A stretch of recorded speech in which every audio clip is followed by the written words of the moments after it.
Okay, so Overruled is so a multiplayer brawler, it has rules and change. So why is that happening? What's it about? Really? So it's yeah, I mean, like I said, it's a 2 to 4 player multiplayer brawler in kind of like a 2D platformer style level. It's very simple mechanics, kind of punching and firing fireballs at each other. But the big twist is that you collect these cards, and the cards that can change the rules of the game as you're going. So 1 minute you might be in a King of the Hill match, and then somebody plays a card in his swag bag, which is like an Overruled style game. And then somebody might double the points of that round or turn off melee attacks, and it's kind of always changing, it's really dynamic. Yeah, exactly. It means, like AJ says, it's really dynamic, so things are constantly changing. We've had different game times, for example, we're playing a someone turn on teams, and suddenly we're playing together, I'm fighting against you two guys, and that's quite cool until it gets to the very end where someone turns off teams. Especially if it's not on team, it gets a little bit mixed up. So it doesn't take a lot for that alliance to break very quickly. Is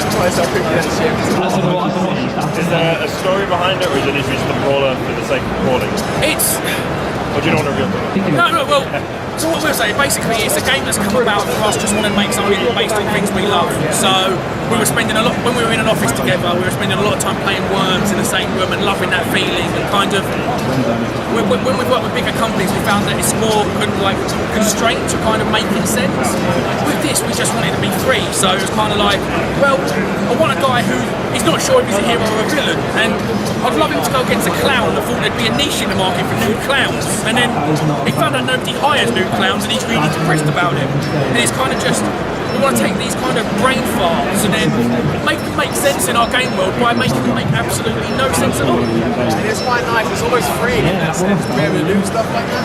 And that comes across in the game quite nice as well, so I think the players are really appreciative of that. You say you said it took some like brain fart, so adequately. Did you have a lot of ideas beforehand then, and then you kind of came, we should make a game about it, or was it, you want to make a game, here are a bunch of ideas you like? So, I'll be completely honest, it's complete fluke. So we had an investor pitch going on, and 4 days before the investor meeting, I got told, oh, make sure you pitch a game, they want to hear a game. And this was quite unusual, because quite often they just care about the studio. So we just had to kind of think of a game on the spot, and it kind of, first of all I was like, oh, what about King of the Hill? And Craig was like, oh yeah, maybe the hill could move every 30 seconds. And then a week later, we've been playing Flux in the office, which is a card game where the rules are changing. And we were like, no one has done this with a game. No one has tried taking the Flux mentality and applying it to a game. And then we finished our incubation at Microsoft. We started this idea on the Monday, basically. We come up with this idea then, like, due to the time pressure, and then by the end of that week we had this 4-player prototype. That Sunday the guys came over, we just played it for 5 hours solid, and we were like, this might actually work. Yeah, we were definitely onto it. We knew at that point, I mean, we've always said whenever we work on games, when you reach that point when you're playing it or developing it, that's you want to all do. That happened to us 5 days in, and that's kind of crazy, right? Because we were sitting there going, yeah, I can figure all this out in a bit, let's just play one more game now, let's just play one more game. It works really well. I mean, we would love to tell you it's kind of like, yeah, we did all these design meetings and had all these great ideas that we put together. It's fluke. It is fluke that right now it's working, and we really hope it carries on working. Good.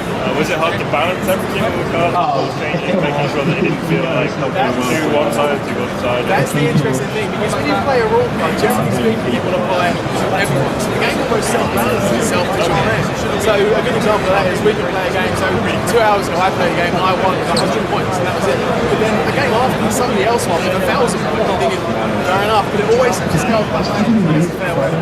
Yeah, definitely. I mean, before Rezzed, what we did is Craig and Loudon, the design team, kind of did a pass on the game, and we made sure that certain cards were coming up more often than others, just to make sure it didn't hinder it. So, like, if you played a game and then every minute somebody got a disabled melee or disabled range, it will kind of drain the energy out of the game. So a lot of the balancing, rather than tweaking the cards themselves, is actually the frequency of the cards arriving. And it's a good point. Disabling melee does come up, disabling range does come up. We don't want to take that out altogether, so you don't want to write some code that says those two can't come together. If you want to play a pacifist style, that's fine. Turn everything up and keep playing. But we want it to be the fast-paced guys, so the fire a rocket every second. But in terms of like influences, I mean, we're always going to draw allusions to things like Smash Brothers, but you also mentioned like some of the game rules come in, like Oddball or King of the Hill. So really was just games as a whole the biggest influence on it, or was it specifically like that started? Yeah, I mean, definitely. I mean, off the back of the King of the Hill thing and the change in net flux idea, it kind of just flowed. So Smash Bros is a great one to pull out, right? It's a brawler, 2D feel, 3D world.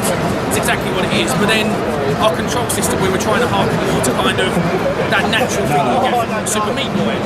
And then kind of the game modes, because we love Halo. We were massive Halo players, especially when we were at university. So we just took elements that we loved. I mean, the visual style is a great thing to call out. We're very influenced by kind of cel-shaded and vinyl toys. And if you looked in my home office, my top shelf is just vinyl.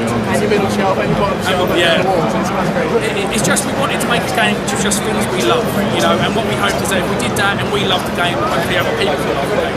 Me and a couple of us really well in that regard. Because we can sit there and play it for hours. We really genuinely can.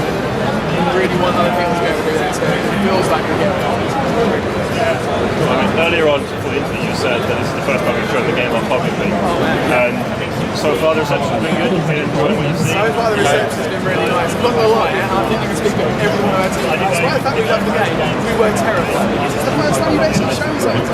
You don't know whether people are going to stand for the live back or whatever. So the reception we've got is quite nice. And we can hark back to some of the old school games we used to play. People have said, wow, this is just like when we used to play Mario Kart on the N64. We grew up playing this game. Those sort of games where same room multiplayer, like Blur, for example, like Micro or anything like that. Other people seem like they're getting that same reception, and that's really nice. It kind of builds off. We've got so many memories of playing games when we were younger. Remember that time when we did this? Remember that time when we did that? We want other people to take that away, and so far, we're good.